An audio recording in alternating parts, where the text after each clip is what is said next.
Карл Великий был установитель Каролинского цесарства, ке первич по падцу Римского цесарства сдружила ветчину Заходней и Средней Европы. Его выживление и смерть та полна легенд и не такое наставно лочите ресницы от мита. Ширил я христианство, сподбуял знаность и не сибурил за сплошну письменность. То обдобье культурного рассвета в згодовині умітності іменована Каролінська Ренесанса се появила предсем часу владання каролінських владарів Карла Великого и Людвига Побожного.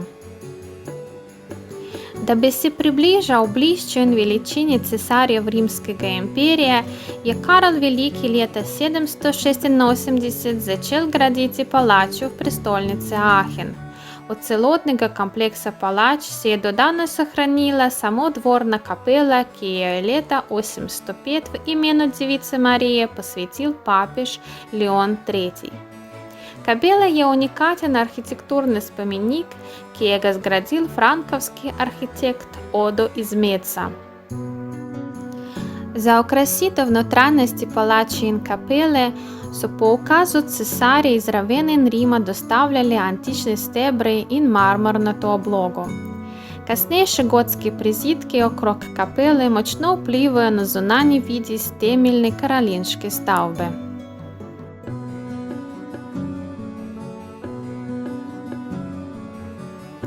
Капела покрива осімкотна купола, підпирта з 8 мощними стебри.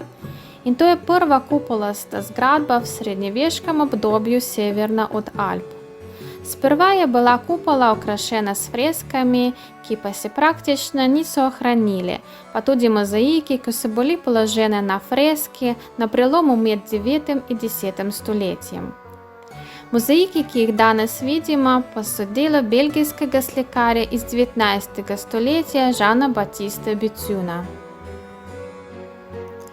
Po smrti je bil Karl Veliki pokopan v antičnem rimskem sarkofagu Prozerpini, ki je zdaj na ogled v zakladnici katedrali Vahno, ker se danes nahaja še vedno večina njegovih kosti. Ravno tako so deli njegove lobanje nameščene v relikviariju v obliki portretnega doprstnega kipa, izdelanega približno v 1350 letu.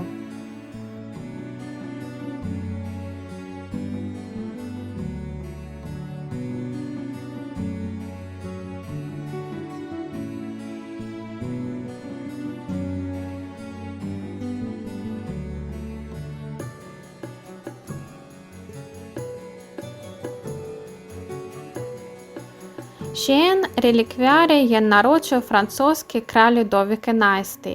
Vsebuje komolčni in radialni del desne podlakti Karla Velikega in simbolizira cesarjevo moč. V kapeli se nahaja še en zanimiv artefakt. To je naj bi bil marmornati prestol Karla Velikega, ustvarjen po podobi prestola biblijskega kralja Salomona. Po vitezju povsem preprost, brez okraskov in k prestolu vodi 6 stopnic. To je bil tisti, ki so ga uporabljali za kronanje vseh nemških cesarjev Vahno do leta 1531. Leta 1562 je bil obred kronanja preseljen v Frankfurt na Majni. Od tega trenutka je Aachen začel izgubljati svoj ključni pomen za cesarstvo in katedrala je postopoma propadala. Kot primer kiparske tradicije kraljinske renesanse poglejmo bronasti konjeniški kipec, ki ga tradicionalno poistovetijo s Karlom Velikim. Narejen na realističen način v imitaciji poznjeantičnih konjeniških kipov rimskih cesarjev.